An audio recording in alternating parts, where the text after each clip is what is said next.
Hi, I'm Amy Corr, Chief Brokerage Officer of At Properties Christie's International Real Estate, and you're listening to Corr Values, a podcast where we talk about real estate and real life. As someone who's worn many hats, agent, managing broker, coach, executive, and mom, I know the hustle is real. So I'm sitting down with industry leaders and entrepreneurs to uncover the stories, strategies, and values that fuel real success. From being the CEO of your own business to figuring out how to show up for your people, we're covering it all.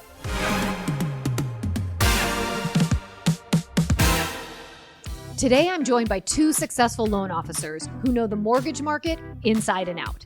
Mike Nielsen and Val King of OriginPoint have years of experience partnering with agents and helping buyers make smart financial moves. In this episode, we'll talk about how buyers have adapted to industry changes, when agents should reach out to past clients about refinancing opportunities, and how the best agent-lender partnerships create long-term value.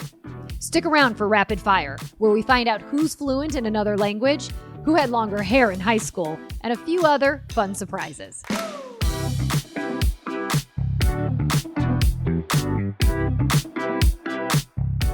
Val, Mike, welcome to my podcast, Corr Values. It is so great to have two of my favorite loan officers sitting across from me here this morning. Thanks for having us. Yeah, I'm excited. Awesome. There's been a lot of conversation, right? Yeah. Real estate, rates, what's going to happen. So there's a lot for us to break down today. So we ready for it? Absolutely. Mm-hmm. All right. Well, let's talk about, I feel like we were in conversation so much last year because of what was going on with the NAR lawsuit, right? We had a whole new way of agents having to be able to do business. There was a lot of fear around our buyers, making sure that we were going to be able to support them, but that agents were also going to be able to figure out how to get paid, right? Their commission situation. So from your perspective, it's been over a year now. How have buyers adapted to this new way of doing business when they're buying a house? I think they've adapted really well with the assistance of their agent. The buyer-broker agreement that agents had to start getting signed really helped kind of kick off that relationship with the buyer where, believe it or not, because we prepared a lot, there are not many transactions where the buyer is paying a whole lot of the commission. I mean, maybe, believe it or not, like 1-2% of transactions. Like Probably. It just isn't happening. And if they are, it's not the full 2.5-3%. It could be 0.5%, maybe at the most 1%, just because sellers are still willing to pay it if their price is right. So they were always paying it, as we always say. Yeah. And then we have creative ways of building it into the loan. So if, let's say, just to use a number, the property's $1 million and the buyer needs to pay out of pocket $8,000. We can structure the loan or the purchase price at $108 and take that off through the mortgage process by building in that $8,000 additional that they have to pay. But obviously it has to appraise and so forth. But we've only done it a handful of times. Nothing really has changed. Yeah. And are you surprised about that? Because I think there was just such this panic. There was a lot of fear. Yeah. Because there always is, right? Before something's going to happen and you don't know how it's going to play out. And now it's kind of like, I just heard that statement. I don't want to say it's like a nothing burger, but it thankfully, right? It has actually been much smoother. I think the prep and the expectations was always there. The fear was a little bit there in the beginning, but once, the purchase contracts with the buyer agreement started coming in, it was a non-issue. Don't you agree? Yeah, I mean, there was so much preparation. Yeah. I mean, across the country, agents really sitting down, taking training to get ready for it, because it's half their business. The buyer's like, how am I going to approach a buyer and talk about what I get paid? It was a really big deal. So I feel like at Properties, a lot of brokerages got behind it, and the agents did too. So when it was time to have that conversation, it happened, but it didn't really change how anyone did business. And again, the sellers very often were, hey, give me my price, and we'll still go back to how we've always done things, which is the seller pays both sides of the commission. But it's truly the buyer that's paying. Right. Because they're paying a certain it's in the price. Yeah. At the end of the day, they're paying it all. If they're willing to do it, they're paying it all. They're paying it in the price. Yeah. And how you structure the price and For us, we would just be creative on 2% of all the loans that we've taken on since the NAR. Yeah. And I think the thing too, I think the biggest difference, which was the blessing, I think for all of us, was the forcing of a buyer broker agreement. Yeah. Because I think what it's allowing, and I'm curious if you're having earlier conversations with buyers as a result of it, but it's forcing an agent to sit down and say, look, if you want to buy and you're serious, here's how it goes. And they're giving them a lot more. And I'm not saying agents didn't do this beforehand, but now it's like every agent is really having to do that, because you have to have some conversation in order to have them to sign something. And I feel like most agents now are also talking about what's going to happen. Let's talk about these scenarios if we go in and offer something and how commission is structured. And are you involved in those conversations? Do you find that some of your agents will pull you in, or how are you? Very seldom for me. Okay.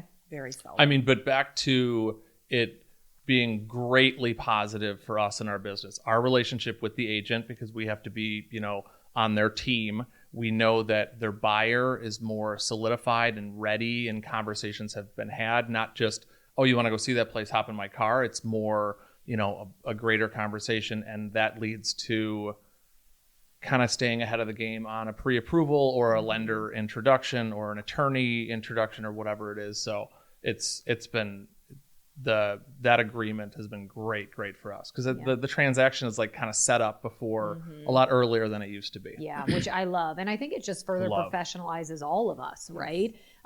So I actually think, as scary as it was, this was a great direction for us long term, to just sort of establish our value, establish an independence between a list agent and a buy-side agent, right? And being able to really lock in with clients who want to work with us. Yeah, yes. And the conversation did happen. You would talk to the agent. Hey, I've already talked to the buyer. In pre-approving them, tell them that there's a possibility that they might have not just closing costs, but closing costs plus my commission. Mm-hmm. Let's not scare them. Let's not freak anyone out with kind of the new changes, but have them be prepared, make sure they have the money in the bank. So it changed the pre-approval a little bit to where we just kind of had to, again, like the agent, be a little ahead of our game and verify a few more things up front. But again, it makes for a much smoother full transaction purchase process and loan process, which is great. And I do want to just reiterate that you said only 2%, you would say on average, of most of your deals are where the buyer is really having to bring additional funds. Correct. And get creative. And not the full amount. I have not had one buyer that had to bring in the full amount. Agree. Yeah. Same. So I just think that's important to know, right? Because it's like, what's really happening out there, and what is it that we think might actually And we're kind of shocked by it too, because we did so much preparing for it. I'm ready for all these conversations that aren't happening. Yes. Well, I mean, much better to be over-prepared and ready for anything and it go much better than we expected, right? Correct.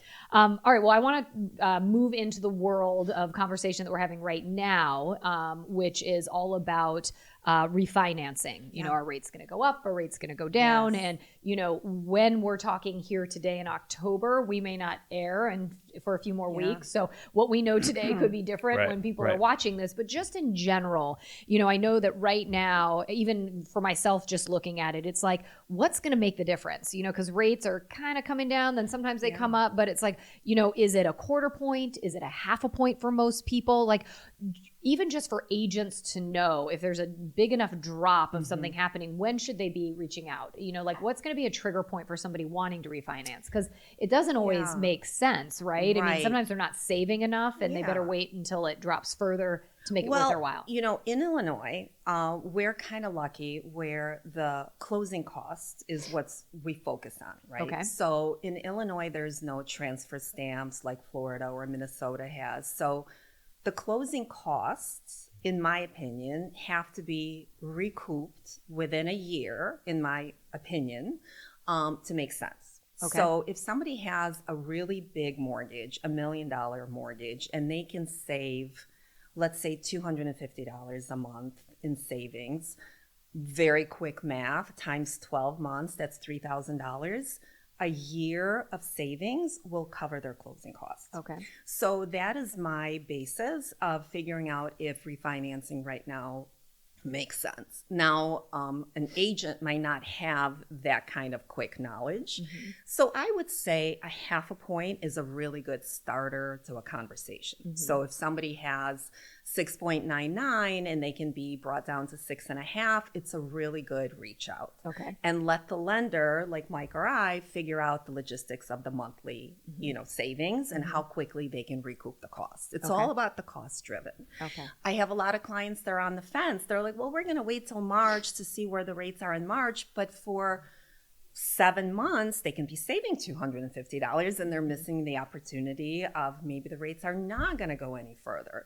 So for me, the rule of thumb is savings over the course of a certain amount of time. Interesting. And it's a tough question and a tough answer because Is it it depends answer?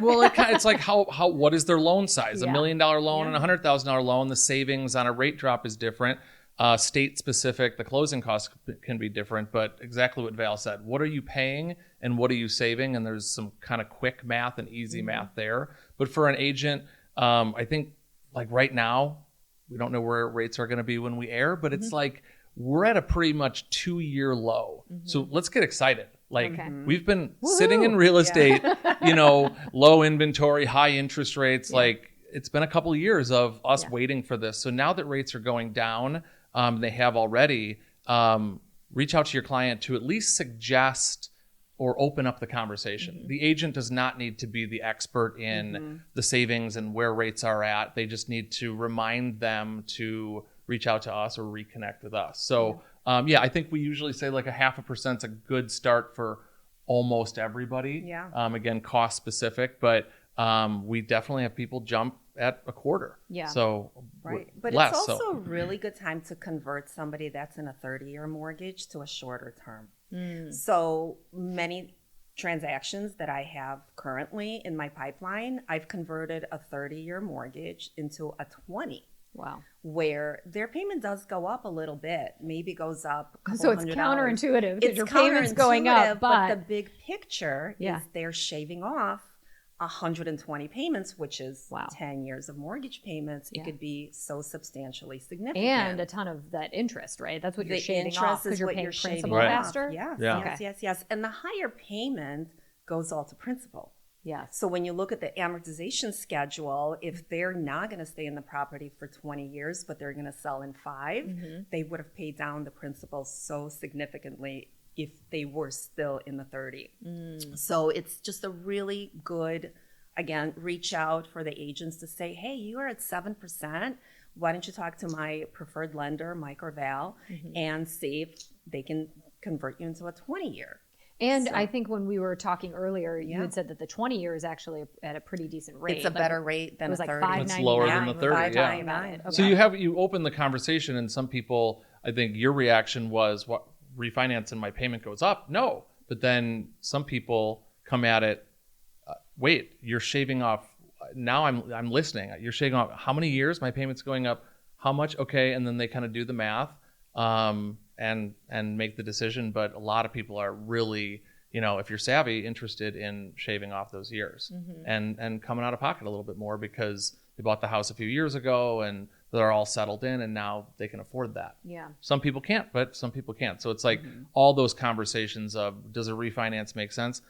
Okay, let's start unraveling this because there's a lot for every situation. But it's just really easy math. You Yeah. take whatever your payment is times 120 payments, could be 300, 500, 600,000 in savings. Yeah. So it's a really good Big money. reach out for the agent. Well, and it's just knowledge is power, Yes. right? And I think one of the other things, we just had our summits these past couple of weeks. And, one of the things we were talking about is that, you also don't want to wait to reach out to somebody when all of a sudden rates dropped that day. Yeah. Because the reality is like, look, people have lives. They put stuff on credit cards and, they kind of build up some debt. And sometimes when it's time to refinance, it's like, ooh, I needed to pull some money to get that credit card, so that my credit score is where it should be. Like sometimes there's a couple of like dynamics that have to, be perfect in order for them to really benefit. And it's, not everyone, maybe it's just me that is always like, oh, I got to get my credit card paid down. But, usually it's like they need a little bit of time to be ready to take advantage of refinancing. So that's we why also have software that tells us what the client needs to do to improve their credit scores. Amazing. Yeah, it's a very easy software to use. Love it. And it's really your utilization of your credit most of the time. So we can take a look at that, and I can improve somebody's credit 20, 30, 40 points and get them ready to refinance. And get them a better rate. And get a better rate. And that's the name of the game, right? And the that's what we're agent trying is to do. just opening the door with their past client to a conversation between them, but then also the door with us, where a refinance doesn't mean rates are at 6.5 today, locked today, let's move forward to closing in 3 weeks. It's like there's a lot of people, almost I would say half are, all right, thanks Mike for letting me know. Let me think about this. They might miss the boat. Yeah. That would not be great. But if interest rates keep going lower, people won't, and they can get their finances, they can get their life in order, because not everyone is ready to get a full DocuSign mortgage application the next day. And it's like, honey, did you tell me this was coming? And it's like, it's a lot. So, and there can be an agreement, like, after you have a conversation with them, if the terms or the rates get to this, then we want to be ready to lock in. And if you say, hey, this might happen in the next 3 to 6 months, let's keep your credit where it's at. It's like everybody now is in the ball game. We do that all the time. Yeah. Let's get you ready. If your hot point or your certain rate is X, we'll reach out the day that happens. And I love this. Totally this is like so great, because agents right now are like, what should I be reaching out and talking about? This is a great topic. This is a great conversation. And one of the things that I want to understand is, so the agent's role as an advisor isn't just when they're ready to buy and sell. It's all the in-between stuff, including this. But, help me understand rates. I know we had talked about this. Rates peaked 2 years ago this October. So October of 2023, they were like, were they in the eights for this? Did they hit 8 or? I don't think they hit 8, but they were pretty close. They were high 7s or something. Yeah, it was real close. Real close. Yeah. So there's some people that are sitting in maybe not such a pretty rate right now. Right. How do agents figure out who they should be reaching out to? They should look at when their transactions happen. Okay. And then is there a way for them to get from their OriginPoint loan officer kind of a chart that says in October of 2023 rates were roughly 7.99%? In November, like, do you all have that, or is it they something not you only could can pull? get that chart, but they can get any transactions we closed. We can say, hey, here's the chart. How far back do you want to go? I would suggest 2 years. Hey, you referred a dozen buyers to me that closed in the last 2 years. Here's their rates. Here's who I think you should reach out to first. I mean, we're talking that takes minutes. It was, of those 12 buyers, 3 of them are really sitting close to that 8 range. So let's start with those. We can even script a conversation. I mean, usually agents want to do it themselves their way. It's a friend or, whatever the relationship is with the past client. I call it a mortgage checkup. That's a really good way to And do do it. you reach out to clients directly, or do you usually try to pull the agent in and say, both? Both. It really depends. Because the transaction might not have had an agent on it, or so we're doing outreach all the time because we want to close those transactions and have them take on the benefit of the savings. It's a very great conversation to call someone and say, hey, me again. You might have forgotten about me. Maybe you got some pieces in the mail from me, but it's 2 years later. Mike here, we can save you $350 a month. And it's like, oh, and sometimes it's let's wait, but a lot of times it's like they're ready to go and super excited because they've also been waiting 2 years. Yeah. Especially if the rates are as close to that 8 that we talked about. Yeah, for sure. But I want to bring up another fact. So we know how many cash transactions are out there that we did not have those clients as clients. Obviously, they're paying cash. And I think the cash transactions right now, with the market doing so phenomenally, the agents can reach out to the cash buyers and say, hey, I know you bought this property with cash, but maybe if you want to pull the money out right now and put a mortgage on your house and take any that amount. money in any amount. About $1 million house, you want a couple $100,000 out. It doesn't have to be like some, money, it doesn't have to be 80-20. They can take that money, call their financial planner. Obviously, if somebody's paying cash for a house, they have financial planners, and put that money back into their portfolio. I mean, I'm not a financial planner, but the money is growing compounding interest exponentially right now. The market is doing so well. So why not take a mortgage on their home and have a mortgage write-off? Now with the changes with the new administration, the interest write-off and the SALT changes, they can propose a significant tax write-off on their personal tax returns and advise them to put the cash back with their financial plan. And which feel good might be about making it. a better return that offsets the mortgage rate. And they paid cash, they passed on the 8% rate, then rates are down into the low 6s, and it's like, okay, now I'm going to borrow that money. I didn't waste all that money on a higher interest rate for 2 years. And they could do a 20-year mortgage instead of a 30-year mortgage. And have their money grow for them while their now we're getting somewhere. Appreciating 8% in the short. Yes. Well, what I like is that there's just a lot of creativity out there right now. And I think, there's, in my mind, sort of this gap of agents trying to figure out how can I be valuable? What can I reach out about? And this to me is tangible stuff, because this is helping clients save money or allocate their money correctly so that they are getting the most advantage out of what they've got in their mortgage and what they can even have in the market, right? Depending on where their money is moved. And to me, I feel like that's real value, So and there's so many moving parts over the last few years for people. Another one is they bought before they sold. So then they sold their house and they have a little bit, some money on the sidelines to put towards them. So sometimes you make the phone call. Not only do you move to the 20-year or a 15-year, but they're also, hey, I want to throw $100,000 towards the mortgage because we have that in the bank, or the market's been great or whatever. So again, so many angles to where people really want to have the conversation. So agents should really be making that approach. It's improving like their clients' they're ready to have it. And I know sometimes agents get worried about kind of the financial side of things for their clients, but the reality is, they are responsible for helping them find and maintain their largest asset. You're already in there. You're already doing numbers with them. So in my opinion, if you're bringing this added value, and as an agent, it's like if you're not comfortable with this language or talking, have a session, sit down with your loan officer and say, hey, like, how do I present this? To your point, Mike, we'll help you with the text message. We'll help you with what that talk track is. Because the worst thing that we can do as an agent is be afraid to call or be afraid to have the conversation that could really impact a client financially. I think that's a huge opportunity, and it's actually really exciting if agents lean into it. Right. So I want to ask this, kind of goes into this really. So, oftentimes we're transactional with our loan officers. We're working on them, as it relates to our clients. But, there's more to the relationship than just the transaction piece. There's really an opportunity to work together to grow business for both the loan officer and the agent. And what I love so much, and I get so excited by our OriginPoint team, because you guys are phenomenal. And you've done a ton to help the agents that really lean into you. Tell me some ideas or, things that you've seen loan officers and agents doing to really kind of build business and grow together. I love when an agent, they get going in the business, maybe they're a few years in, they try certain tools that maybe At Properties offers, whether it's a mailer or certain campaigns, and they start getting business, and then they come to the loan officer to say, hey, we've worked together a few times or maybe even once. There's a cost to some of these things, but here's what I've already gotten out of it. Why don't we continue to ramp up? If you're doing 100 postcards, you do 400, or if you're doing 400, you do 800, whatever it is.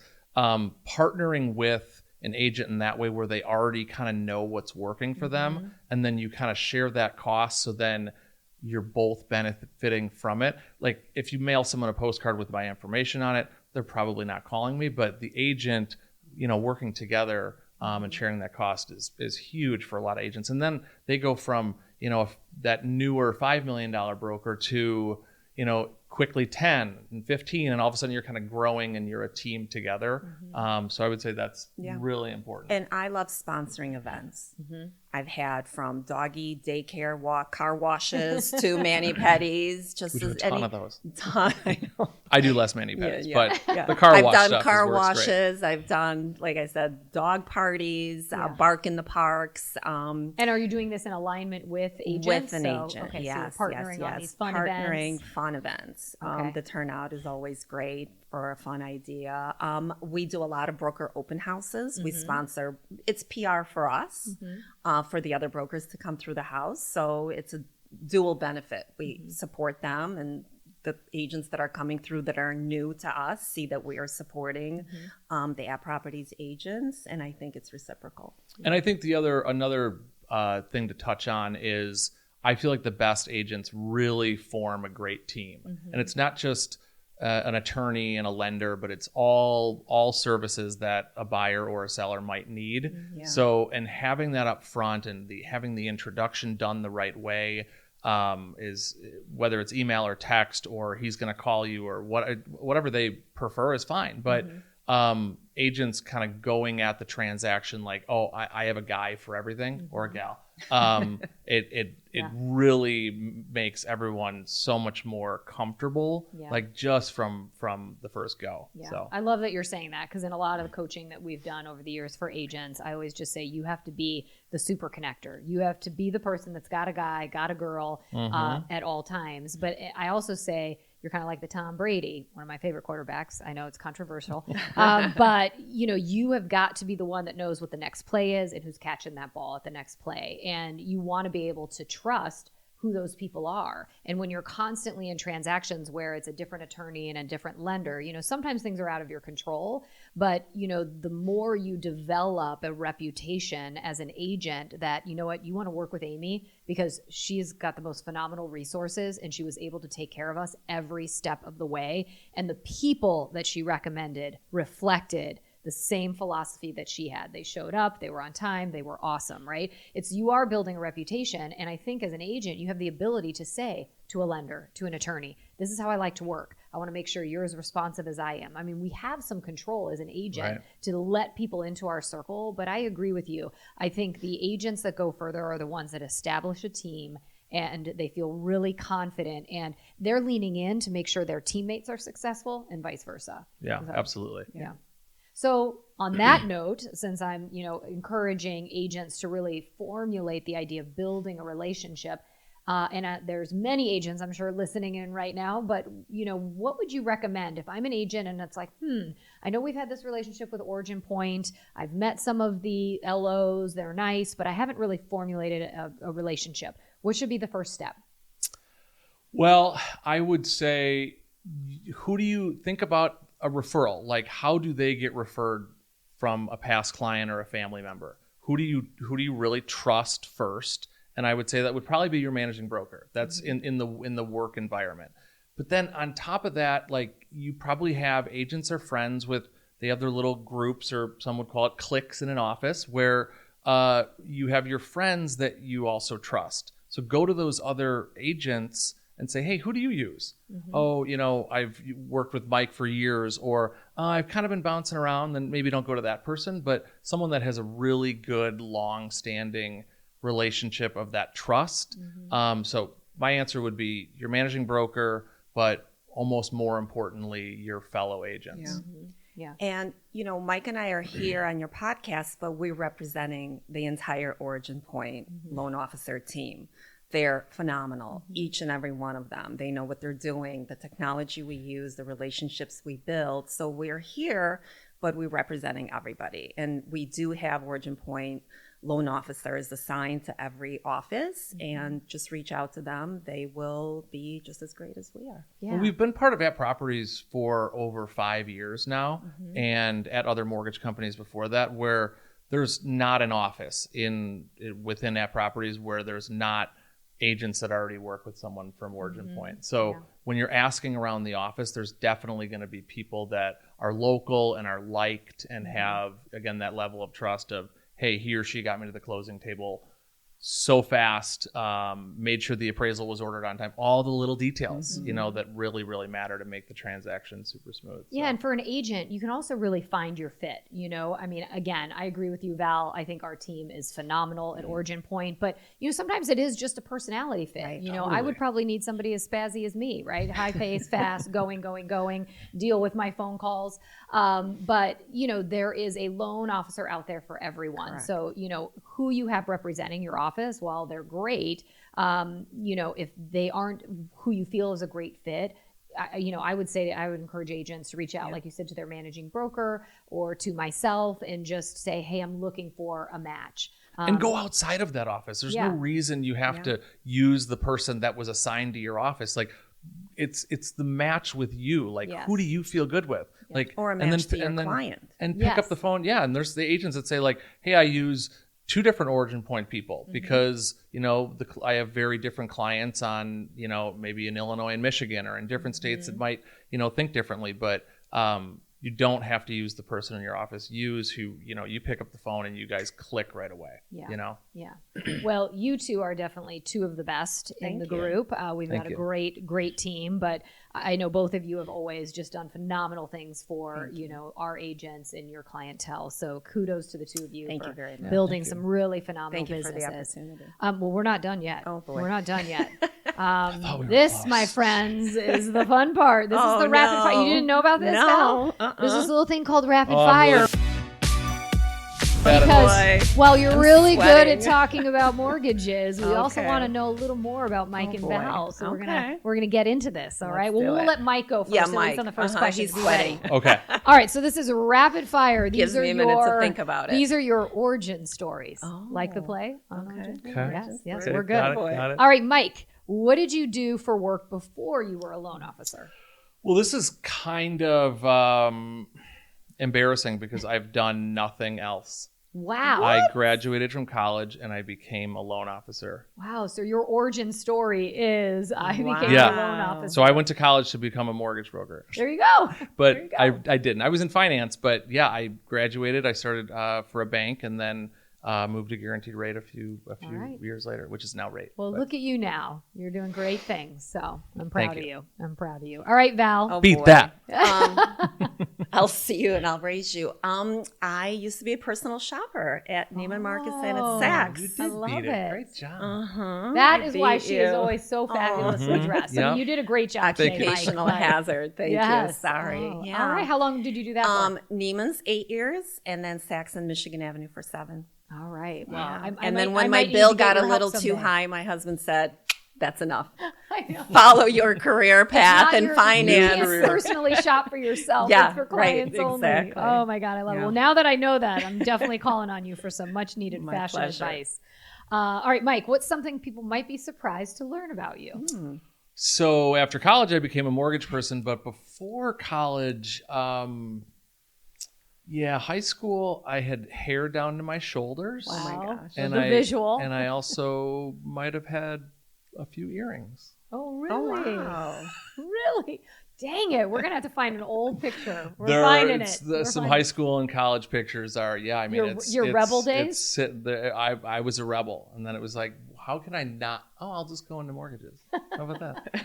From rebel to lending. Good. That's hard to beat. That might be a book someday. That's hard to beat. All right, Val, what's something people might be surprised to learn about you? I speak fluent Russian. Really? Can you say a little something to us? Здравствуйте, как дела? And what did you say? Hi, how are you? Oh. Wow. Oh, that's awesome. I love that. I'm always so impressed because languages I could write, but speaking it, I always felt like I just sounded... I even speak a little Hebrew. Really? Yeah. Manishma, hakol beseder. Very impressive. Yeah. Mike, do you have any languages? Got No. anything on? No. All right. Usually you learn languages in high school, and that's when I it was a shaky ground I back then know. for Mike. Well, he was too busy Yeah, picking with out the what earring he earrings. was going to wear. Tucking it behind the ear, Yeah. All right, Mike, what's your favorite movie of all time? It's nerdy. It's Back to the Future 1, 2, and 3. Oh, boy. Those are good. Michael Those are J. good. Fox, the best. The best. Yeah. Mine's a little heavier. Okay. Shawshank Redemption. Oh, that is good that's though. heavy. I cannot That is get a enough good of one. it. Dang There's it. I think that's so in everyone's top many. 5. It has Well, to be. don't beat me on this. sorry. Yeah. So It's so Should have good. came up with that. It's Yeah, so it's, Ooh, it's that's a good one. Lots of messages. Gosh. All right. Friday night viewing. Got to bring that one out. Guilty pleasure. Sweets. Is that not guilty enough? No, it's a good one. Yeah, I mean, it's kind of like you work out, you have a trainer, and all of a sudden it's like you get home at night and it's been a long day, and you're like, what kind of ice what's in cream the do we have? freezer? And you're like, the whole workout just kind of melts away. You're I like, know. damn, why didn't I just go to bed? I know. Well, there's isn't a piece of candy I've never met and not loved. That's So. Are we talking about guilty pleasure food or guilty Guilty I pleasure went right to food. activity? Yeah, I mean, just You're food, into really. food. My guilty pleasure. Might have to do it's with a shopping? weird one. Oh. Shopping, but estate sailing. Oh, yes. That but is I fun. love to buy estate sale art. Oh. I'm very specific. I love it. I need to go with you. 'Cause I need have a art for my house. collection. All I right. will show you. We're going. But it's all has to be super inexpensive, but amazing. Do you like search them out? Like go I do. online, I do. Like, are there any Estatesales.net. They post on Thursdays. Wow. A .net there. Wow. Yeah, it's a whole app. I have Wow. 53 pieces from estate sales. I keep Wow. a track. Holy Yeah. cow. Yeah. She's taking me I thought I shopping. had She's lots. helping me to find art. Yes, Mike, I'll you're show you taking me to a pics. ball game. All right. I'm liking this. We're going to have ice That's cream my cones. guilty pleasure. That's Wow, All that's right. great. Last question as we wrap. This is a fun one. If you could have dinner with anyone in the world, and it can't be me, dead or alive. dead or alive, doesn't matter. Oh. Anyone in the world, who would it be? I'd go with alive. I love comedy. I love stand-up comedy. It would probably be a comedian. So I would go with like a Bill Burr or a Jerry Seinfeld, just because I feel like you would just sit there and laugh. It would just be a blast. Where I know some people might go like politicians or some like real dead old guy, and it's like that's not going to be fun. I want to have fun. Yeah, I So love that. I'd go Seinfeld. a comedian. Yeah, I like that. Bethany Frankel. Oh man, she's the best. The best. She is a Skinny comedian. girl margarita? Yes, but she's She so is a funny. comedian. If you and watch her on she's a social. self-made, Yes. and she's a great mom, and she's Yes. an entrepreneur. And Where did you just pull her from? I Wow. followed her since she was on Roni, Real Housewives Housewives of New York, I loved 15 her. years ago. I watched her wedding Love her. too. Did you watch Yes, her yes, wedding to season when she was Happy, pregnant? yeah. No, the I baby? didn't. Oh yeah. She's I the didn't. best. She's just great because She's she great. just tells you like it is. She Yeah. just has this great She is blunt, yeah. personality. But she's Yeah. smart Yeah. and witty. and she's had to build from nothing. And into what something. about all true. her philanthropy Yeah, that she does? huge. So, yeah, I Yeah. love her. I would That's a love good to have one. dinner with her. Yeah. Make it happen. Well, let's make it happen. Let's make it happen. All right, Jerry and Bethany. And Bethany. I'll work on it. That'd be We'll a great fix them roast. up. That'd be a great roast. Yes, you're right. Oh my God. Well, we could talk all day about Yes. mortgages or all Yes. sorts of things. I want to know more, or I want pictures you. about Mike and his earring days and his Yes. long hair. I've got I'll get you pictures. vision. But I just want to thank the two of you Oh so my much God, for joining thank me. you, Thank you so much. Amy. This was a great. lot of fun. Yeah. So, and thanks to all of you for tuning in. I hope you got some great nuggets of information as it relates to how to work with your loan officer. And we'll look forward to seeing you next time on Corr Values. Thanks for listening to this episode of Corr Values. If you loved the episode, be sure to hit the follow button so you don't miss the next one. You can also connect with me on Instagram and LinkedIn for more insights on all things real estate and real life. And always, as a friendly reminder, you got this.